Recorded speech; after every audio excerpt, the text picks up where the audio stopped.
पदमौळि पर्यन्तं गुरुणा वाक्यं स्मरेत् विघ्नप्रणश्यन्ति सिद्ध्यन्ति च मनोरथाः लक्ष्मीं तनोतुनितरामितरानपेक्षमाङ्गलित्वयं निगमशाखिशिखा प्रवाहम् हैरम्बम् अम्बुरोडम्बरचौर्यनिग्रहं विघ्नाद्रिभेदशतधारधुरन्तरन्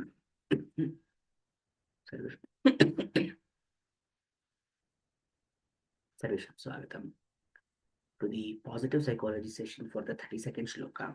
So we continue with the trigunas, and this is very relevant to our psychology session.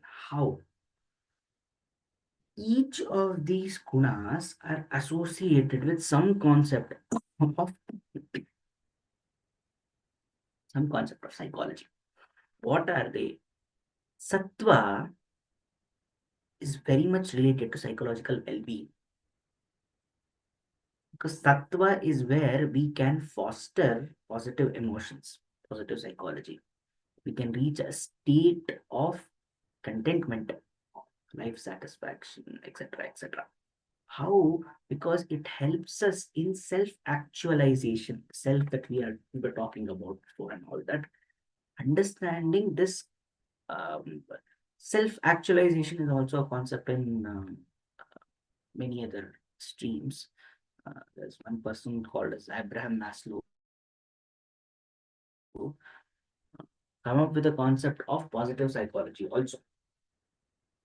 That psychology must be positive. So I think he had said this in 1950s itself. So he came up with something called as pyramid or growth pyramid. So over there, he says after all the needs are met, the actual state of true growth, psychological growth, is when self-actualization happens.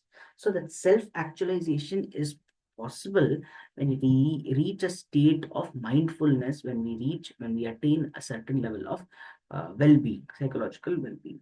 And sattva is associated with it, because only with the sattva state of mind it is possible for us to be mindful, to enhance our positive virtues, to nurture our positive emotions. In the same way, self self actualization is only possible when we make sure that we reach a state of sattva. And what about rajas? Rajas is closely associated with motivation. Why? Because it is associated with excitement, passion. So here, understanding rajas helps us to be motivate, helps us to motivate ourselves. It helps us to understand how to regulate emotion, because sometimes it can be very aggressive also. And it helps us to understand the concept of flow, because when we are passionate about something, we do it in such a way that we get lost in it. So that is also due to rajas only. So understanding the theory of flow, concept of flow, that is also related to rajas. Then tamas. Tamas is closely indicative associated with mental health. What is it? Mental health, depressive mental health, something that creates anxiety, trauma, stress, addiction, etc., etc. All of these things are due to a result of the tamasic nature. How? Tamas has a nature of lethargy, because basically we said that tamas is nothing but inertia. So it creates lethargy. When there is lethargy, there is no clarity. When there is no clarity, it leads to an expectation. It leads to an expectation that, okay, I wanted that, I wanted this, so let me out. There's a lack of motivation. So there, because of that, it becomes a reminiscent of a depressive and anxious state. Like for example, I've just binge watched a whole series.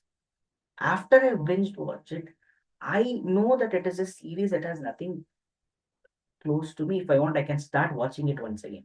But I still feel a loss of euphoric nature. That is the reason immediately after Rajas, we experience tamas also.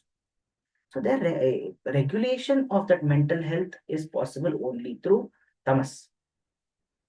That is, it is the reason for it. Therefore, I have to regulate tamas first so that I can regulate my mental health as well.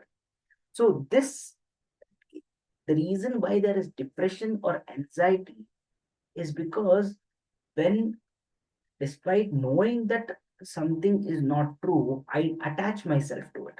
So in my example, I was watching something that is not true. It is a series I can watch once again. Yet, once I finish binge watching it, I feel a connection. I have attached myself. I've invested more into the characters, into the story. Therefore, what happens? I get affected by that. It is not the end, but by that particular closure. I'm not getting what I realize it. This is also learned ignorance where I realize that obviously that is not real, but I'm not ready to reconcile with that fact. Therefore, I start feeling all these emotions, that there is depression, there is anxiety. The same way, trauma and stress also. Then there is a lot of darkness. Uh, the incidents, the emotional impact is a little high.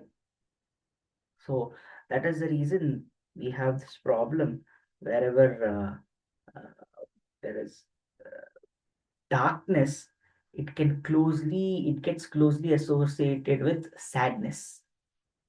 So then we have, it can also lead to unhealthy attachments. Unhealthy attachments, nothing but if I've invested myself in a certain thing, like for example, binge watching in some series I watched, I was obviously invested in something that may not be as productive as possible.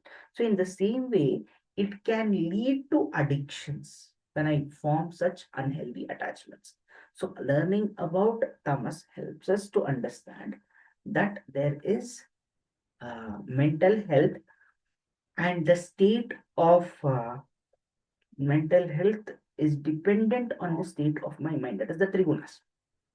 So I need to keep away this particular tamas. So balancing the trigunas in psychology helps us with personality development. That is, if I cannot be too tamasic, I cannot be too rajasic also. Therefore, I have to maintain sattva.